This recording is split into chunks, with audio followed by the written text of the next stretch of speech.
আমাদের সমাজে কিছু কিছু বোন আছে যে তারা টিকটকে এসে টিকটক ভিডিও বানাচ্ছেন, এমন অশ্লীল ভিডিও বানাচ্ছেন যে অশ্লীল ভিডিওর কারণে যে আজকে মানুষের ঈমান আপনারা নষ্ট করে দিচ্ছেন।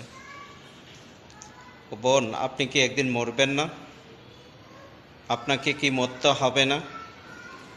যদি আপনি মরার চিন্তা করে থাকেন তাহলে আপনি টিকটকের মধ্যে অশ্লীল ভিডিও বানাবেন না। মানুষের ঈমান নষ্ট করিয়েন না। আর মানুষের যদি ঈমান নষ্ট করতে পারেন তা বোন জেনে রাখেন যে আপনার মৃত্যুর পরে আপনি কোনোদিন আল্লাহর জান্নাতে যেতে পারবেন না। আপনার কবরখানা কিন্তু জাহান্নামের সাথে সম্পর্ক হয়ে যাবে। আর যদি আপনার কবরকে আপনি জান্নাতের সাথে সম্পর্ক করতে চান তা বোন অশ্লীল টিকটক ভিডিও আপনি বন্ধ করে দেন। আপনি দেখেছেন যে একজন বোন তিনি টিকটকের মধ্যে অশ্লীল ভিডিও বানাইছে, কিন্তু সে মারা গেছে, কিন্তু মানুষ তার জানাজা পড়তে যায়নি। গ্রামের মানুষ কেউ তার জানাজা পড়তে যায়নি।